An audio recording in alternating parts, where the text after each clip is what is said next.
ketika mencalonkan diri itu nggak lain dan nggak bukan seperti yang tadi aku jelaskan di visi dan misiku. Aku akan mewujudkan HMP PGSD yang kali ini sebagai wadah yang benar-benar mengedepankan kekeluargaan dan kebersamaan. Jadi suatu organisasi itu tidak akan berjalan dengan benar ke depannya, tidak akan berjalan dengan baik ke depannya kalau kebersamaan kita itu tidak dipegang teguh. Kembali di podcast Retorika.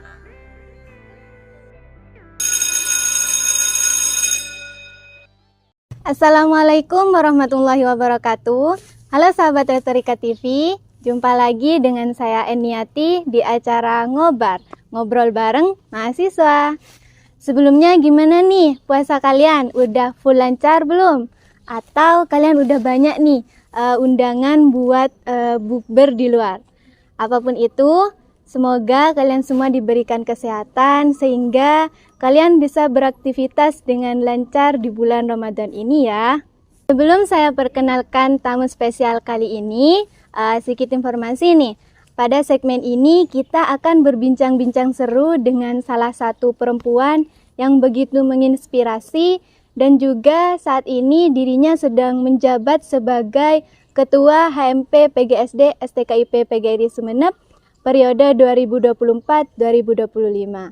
Oke, tanpa basa-basi lagi, mari kita sambut tamu spesial pada acara Ngobar kali ini.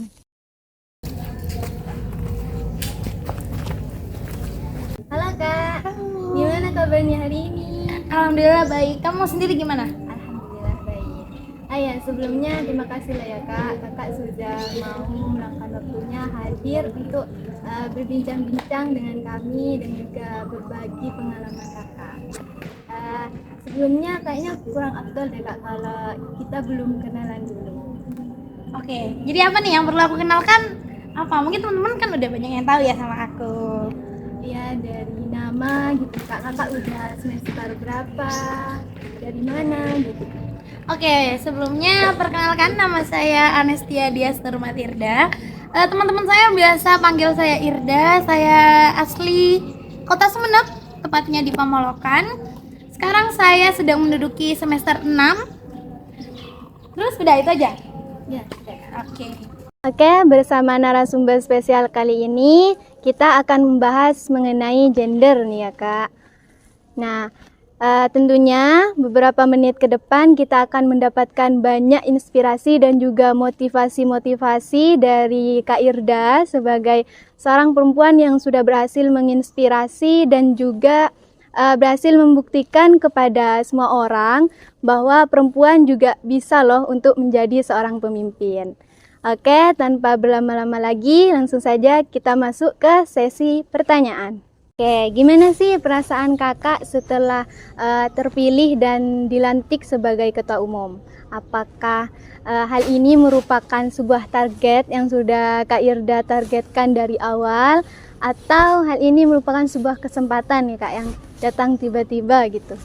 Oke, mungkin berbicara tentang perasaan ya, dikatakan senang ya tidak senang karena seperti apa yang dikatakan Buya Hamka bahwa Leiden is legend, bahwa seorang pemimpin itu memimpin adalah suatu penderitaan, dan dikatakan sedih juga ya biasa aja gitu. Kalau ditanya perasaan mungkin flat aja karena memimpin itu bukan hal yang wah menurut saya, karena menjadi seorang pemimpin itu adalah sebuah tanggung jawab yang harus kita pegang, dan tidak hanya kepada diri saya sendiri, kepada anggota-anggota saya juga. Mungkin seperti itu. Kemudian tadi pertanyaannya, apakah ini merupakan target saya sebagai seorang ketua HMA? Gimana? Target untuk menjadi ketua gitu Kak. Apakah ini merupakan dari awal target saya gitu ya untuk menduduki seorang ketua? Mungkin tidak. Mungkin teman-teman seperjuangan saya di belakang layar tahu betapa saya semangatnya terhadap sebuah organisasi, terutama HMP PGSD. Jadi untuk pandangan menjadi seorang ketua itu memang ada, tapi sangat jauh di depan. Tidak menyangka bahwa di periode sekarang saya bisa menjabat menjadi ketua yang saya rasa saya belum cukup ilmu untuk menjabat saat ini. Tapi ya karena saya sudah diberikan mandat untuk periode sekarang, mau tidak mau saya harus menjalankan tanggung jawab tersebut. Dan ya saya berkomitmen kepada diri saya bahwa ini yang akan menjadi jalan saya ke depannya. Oh, jadi sebelum kakak menjabat sebagai ketua, kakak sudah aktif ya kak di organisasi HMP ini? Betul. Jadi sedari aku maba ini cerita sedikit ya. Sedari aku maba sampai aku sekarang semester 6, HMP PGSD itu menjadi tujuan utamaku untuk belajar. Karena aku kira tuh dari periode-periode sebelumnya, 2 periode sebelumnya, seorang ketua-ketua yang menjabat di HMP PGSD itu benar-benar menginspirasi aku. Yang pertama Kak Aida, dia adalah sosok yang benar-benar mengajari aku apa itu organisasi. Kemudian yang periode yang kemarin Kak Sobir itu benar-benar menjadi, aku sebut dia sebagai ayahku di organisasi, karena dia yang mengarahkan aku ke arah mana sih yang harus aku tuju sampai ya sekarang pun mereka senior-senior yang aku anggap ya orang tuaku tetap membinaku gitu. Jadi aku selama 2 periode sebelumnya benar-benar aktif di MPPGSD, gak cuman di acara-acara formal. Aku juga sempat menjabat jadi kepengurusan. Kebetulan aku ada di keanggotaan, jadi aku yang mengetahui seluruh minat-minat teman-teman terhadap organisasi di MPPGSD, seperti itu. Nah, gitu ya kak. Oke, pertanyaan selanjutnya nih kak. Apa sih visi utama Kak Irda sebagai Ketua Umum HMP? Kalau bicara visi saya di periode ini, saya ingin menjadikan HMP PGSD ini orang-orang di dalamnya itu sebagai orang-orang yang profesional, yang unggul. Saya ingin menciptakan kekeluargaan dan kebersamaan yang benar-benar nyata di HMP PGSD, karena kita melihat ke belakang tuh teman-teman kurang memiliki terhadap HMP PGSD. Jadi itu adalah visi utama saya. Saya akan memperbaiki internal HMP PGSD terlebih dahulu. Seperti itu. Oke, selanjutnya apa sih motivasi Kak Irda saat mencalonkan diri sebagai Ketua Umum? Motivasiku itu ketika mencalonkan diri itu gak lain dan gak bukan seperti yang tadi aku jelaskan di visi dan misiku. Aku akan mewujudkan HMP PGSD yang kali ini sebagai wadah yang benar-benar mengedepankan kekeluargaan dan kebersamaan. Jadi suatu organisasi itu tidak akan berjalan dengan benar ke depannya, tidak akan berjalan dengan baik ke depannya kalau kebersamaan kita itu tidak dipegang teguh. Jadi itu adalah motivasiku untuk memperbaiki kekeluargaan yang ada di HMP PGSD, seperti itu. Oke. Oh, jadi gitu ya kak. Ini kak, apa sih prioritas utama Kak Irda pada awal masa jabatannya? Oke, sebenarnya ini bukan untuk awal jabatan saja ya, tapi satu periode ketika saya menjabat, prioritas utama saya itu pastinya anggota saya. Saya di sini seperti yang tadi saya sudah jelaskan bahwa suatu organisasi itu tidak akan berjalan dengan baik kalau kita tidak bersama, seperti itu kan. Ibaratkan tubuh, saya adalah kepalanya dan anggota-anggota saya itu adalah organ-organ tubuh yang lainnya. Kita akan terus berjalan, kita akan terus berkembang kalau kita berjalan bersama. Tidak mungkin tubuh berjalan tanpa kepala dan tidak mungkin kepala berjalan tanpa tubuh. Nah, jadi yang menjadi prioritas utama saya yang pertama kenyamanan dan proses dari teman-teman anggota maupun pengurus di HMP PGSD sendiri. Gitu. Jadi kebersamaan gitu ya kak. Iya, Oke.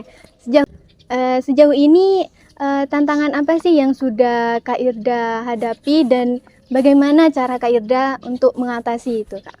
Oke, sejauh ini saya menjabat itu dari, kalau nggak salah dari bulan Desember, sekarang udah bulan 3 bulan ya, kurang lebih 3-4 bulan. Tantangannya sejauh ini yang menjadi permasalahan besar itu di HMPPGSD adalah minat dari anggota kita.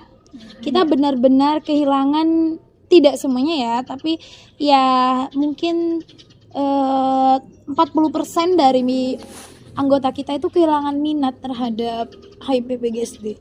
Jadi mereka itu merasa bahwa MPPGSD itu milik saya, milik teman-teman pengurus. Mereka tidak gitu. Jadi itu saya anggap itu merupakan tantangan besar. Karena kedepannya kalau kita terus seperti itu, HMPPGSD tidak akan berkembang tentunya. Ya sebenarnya untuk menyelesaikan permasalahan itu, saya sudah coba dari awal saya menjabat kemarin. Saya sudah menjalankan serap aspirasi, saya telah menjalankan educational camping kemarin, tapi respon dari teman-teman anggota itu masih 50% lah. 50%-nya belum ada jawaban pasti dari mereka maunya seperti apa. Tapi untuk anggota sendiri dari saya itu, HMPPGSD telah memberikan wadah untuk kalian, memberikan kalian kesempatan untuk berproses di HMPPGSD. Dan ya kalau kalian mau berproses bersama kita terbuka 24 jam untuk kalian, untuk menemani proses kalian. Tapi kalau kalian tidak mau ikut andil di dalam kita, karena kembali lagi ke diri kita masing-masing, kalau organisasi itu tidak bisa kita paksakan seperti itu. Jadi yang menjadi permasalahan kan minat dari teman-teman sendiri. Kalau teman-teman tidak berminat terhadap HMPPGSD, kita akan sebisa mungkin ke depannya, karena masih ada beberapa waktu lagi saya menjabat, saya akan perbaiki apa yang kurang di proker sebelumnya, di proker saya yang sudah berjalan sebelumnya itu, yang 2 proker, sehingga nantinya teman-teman anggota itu merasa HMP itu juga milik mereka gitu. Oke, berbicara tentang minat ya Kak, apa sih strategi Kak Irda untuk membangun dan menjaga kekompakan tim gitu Kak? Oke, untuk membangun kekompakan tim mungkin strateginya gak yang harus saya bangun dari awal, ya tidak. Cuman sejauh ini saya sedang memperbaiki komunikasi sesama pengurus maupun anggota saya dengan cara saya membuka diri selama 24 jam selama saya bisa, selama saya mampu.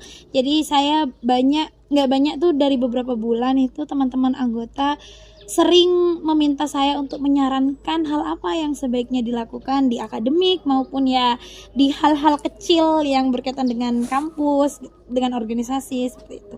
Jadi untuk membangun kekompakan itu, jalan satu-satunya adalah berkomunikasi yang baik. Oke, komunikasi itu emang sangat penting gitu ya Kak.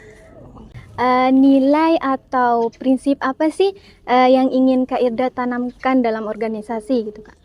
Kalau prinsipku sendiri itu di kepengurusanku kali ini, kalau teman-teman mungkin kan sering mendengar kata bekerja sama, tapi kalau aku tuh menanamkan prinsip bekerja bersama-sama. Jadi yang ada di kepengurusan maupun anggota itu bukan cuman mereka aja yang kerja, tapi aku harus kerja juga gitu. Itu prinsip besar yang aku pegang sih di kepengurusanku kali ini, karena kan kita juga ya merasa aneh kalau kita memperkerjakan pengurus-pengurusku tapi ketuanya tidak ikut andil seperti itu. Oke, bekerja bersama-sama gitu ya Kak. Gimana sih Kak Irda memastikan bahwa semua suara anggota itu didengar dan dihargai gitu Kak? Untuk suara itu kita punya form aspirasi. Untuk anggota ya, kita punya Google Form, itu memang form serap aspirasi. Jadi teman-teman PGSD yang mungkin ada yang ingin disuarakan untuk kita atau memiliki permasalahan di kampus atau di luar gitu, bisa langsung hubungi kita di form aspirasi kita. Dan untuk kepengurusan sendiri, internal pengurus sendiri, saya adakan evaluasi tiap bulan. Jadi mereka yang memiliki unek-unek gitu ya, itu bisa disampaikan ketika kita evaluasi seperti itu. Oke. Oh iya Kak, ngomong-ngomong soal gender nih ya Kak, sepertinya Kak Irda ini juga aktif di beberapa aksi di luar nih ya Kak, dan juga kemarin juga sempat jadi orator nih. Gimana sih Kak cara membangun keberanian seperti itu tuh Kak? Apalagi nih kayak Kak sebagai seorang perempuan juga gitu Kak. Oke, sebenarnya itu berkaitan dengan kesetaraan gender ya. Kalau berbicara tentang keberanian saya kemarin, itu karena ada beberapa kasus yang memang mendorong saya untuk menyuarakan hal tersebut. Apalagi itu kan berkaitan dengan kemarin sempat ada perundungan seorang istri dan anak, kalau salah eksploitasi anak, itu saya sempat membahas tentang itu menjadikan diri saya itu berani, yang mendorong diri saya itu berani adalah kasus yang terjadi tersebut. Karena seorang wanita ya teman-teman, Dek gitu ya. Kalau tidak mampu menyuarakan apa yang dirasa, kita akan terus tertindas. Karena kita dari kecil ya, dari SD, kita mungkin sharing sedikit. Dari kecil kita dari SD, mungkin kamu banyak lihat di buku-buku LKS, buku-buku paket, seorang pemimpin upacara paling banyaknya cowok gitu kan. Cowok. Padahal seorang wanita itu bisa memimpin. Wanita itu bisa menjadikan dirinya seorang pemimpin yang benar-benar tidak memikirkan hal-hal yang jauh dari prediksi gitu ya. Berbicara tentang keberanian untuk menyuarakan hal-hal yang tidak setara, itu berkaitan dengan kesetaraan gender.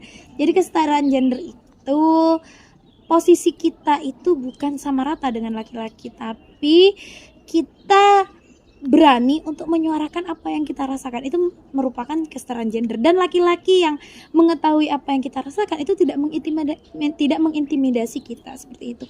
Kemarin itu saya sempat menjadi orator karena ada beberapa faktor yang benar-benar memukul saya, mendorong saya untuk harus menyuarakan nih kasus ini, karena itu tidak seperti yang seharusnya terjadi dan di luar dari kesetaraan gender tersebut. Saya kemarin itu sempat membahas terkait perundungan terhadap ibu dan anak, kalau tidak salah itu eksploitasi. Ya kita, ayo dong, kita kan wanita, kita merupakan calon seorang ibu yang akan menjadi sekolah utama untuk anak kita. Tidak mungkin kita biarkan anak-anak kecil di luar sana dan ibu-ibu di luar sana menghadapi hal-hal tersebut yang tidak seharusnya terjadi gitu. Tidak pantas menurut saya itu terjadi seperti itu. Ya, betul sekali. Udah nggak kerasa nih ya Kak, kita udah di penghujung acara. Kak Ida, ada nggak sih pesan atau harapan nih buat kita semua? Oke, mungkin harapan aja ya. Harapan untuk anggota dan pengurus HMP PGSD mungkin ya, terkhusus buat teman-teman anggota PGSD. HMP PGSD itu milik kalian semua, bukan milik saya, bukan milik pengurus saya. Jadi jadikan HMP PGSD itu sebagai rumah kalian. Ketika di luar ada hujan, badai, pulanglah ke rumah. Kita akan senantiasa menghangatkan kalian, kita senantiasa memberikan kalian sesuatu yang benar-benar bermanfaat untuk kalian. Kita akan menemani proses kalian selama di STKIP terutama. Dan untuk kepengurusan saya, semoga kita tetap kompak, jangan pernah berkecil hati terhadap banyaknya desas-desus di luar gitu. Dan untuk harapan yang terakhir untuk teman-teman perempuan di luar sana, perempuan hebat. Kalau tagline-nya BEM saat ini nih, BEM kita yang paling oke itu perempuan melawan. Jadi kita tuh benar-benar harus bisa melawan apa yang tidak adil di diri kita, terutama di sekitar kita, seperti itu. Mungkin itu aja. Oke, mungkin sampai di sini ya Kak segmen kita kali ini. Semoga cerita dan juga pengalaman yang sudah dibagikan oleh Kak Irda tadi bisa menginspirasi kita semua. Jangan lupa ya untuk terus mendukung jurnalisme kampus dengan cara membaca, menonton dan juga membagikan konten dari Retorika TV. Oke, sampai jumpa di konten selanjutnya. Bye-bye.